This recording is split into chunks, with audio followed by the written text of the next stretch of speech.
Okay, first off, I want to say I know a lot of you told me to just tip the kid, but I can't. Yesterday, I actually saw a post of the front page of Reddit about why tipping was wrong and people shouldn't have to do it.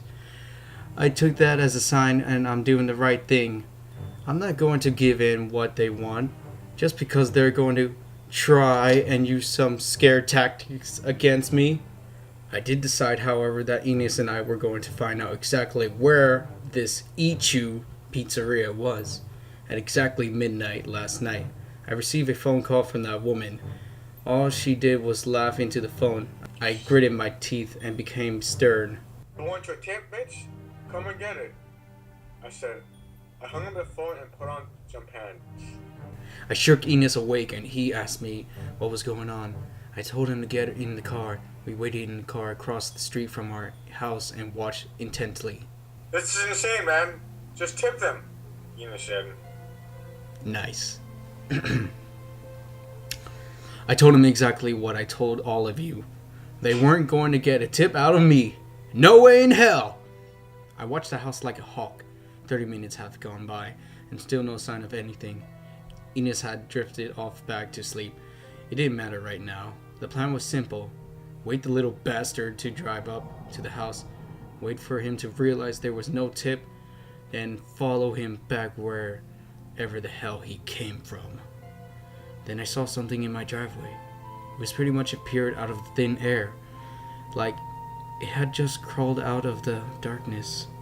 It was the boy who delivered my pizza before, crawling up 4 steps up in the front door of my house.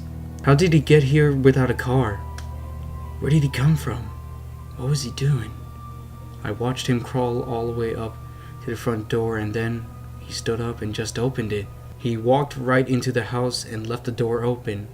I locked the door before we had left. I grabbed Enos' shoulder and shook him awake again. Enos, I said, he's in a house. He's in a fucking house. Huh? Enos said, the fucking pizza boy's in a fucking house. I yelled, oh fuck this. I got out of the car and left Enos there. I ran back into the house and looked around. All the lights were off, but I could hear running water. The kitchen sink, all the showers, everything had been turned on.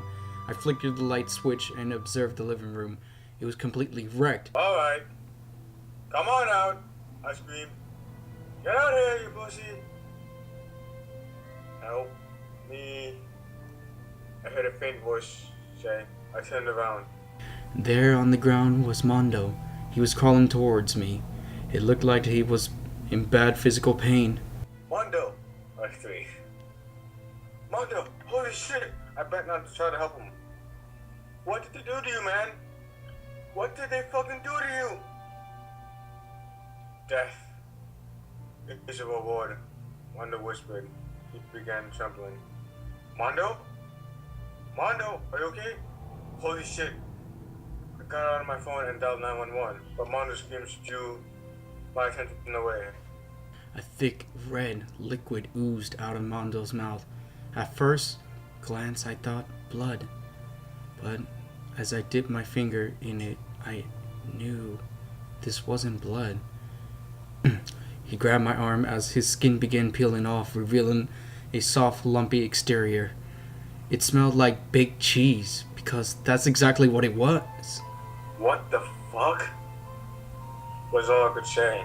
Mondo's hair fell out of his head, his eyeballs rolled out of their sockets, and his teeth popped out one by one.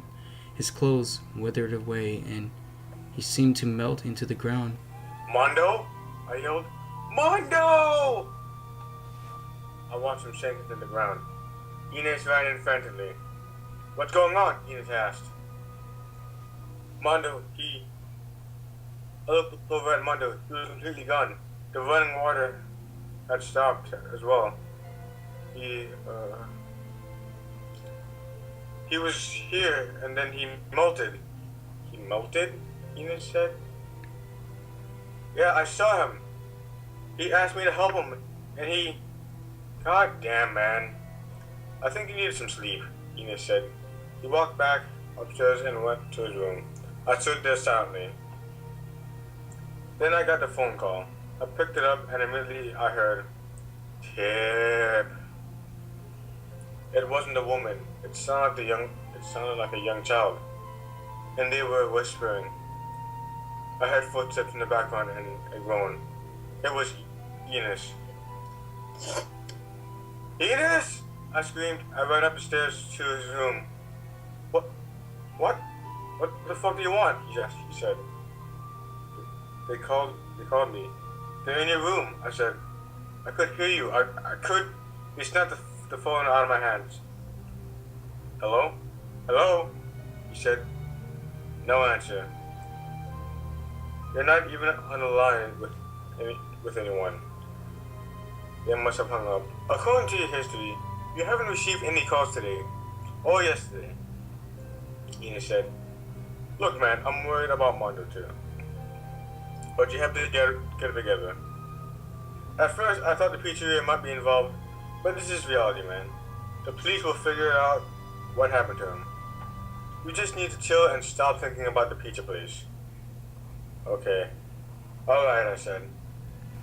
I went to bed thinking he was right. My imagination was going wild on me.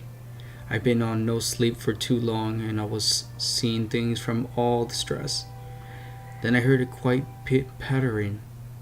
I looked over and saw the boy, on all fours, shuffling out from under my bed. He went right to the window, opened it, and jumped out. I ran over and looked out the window.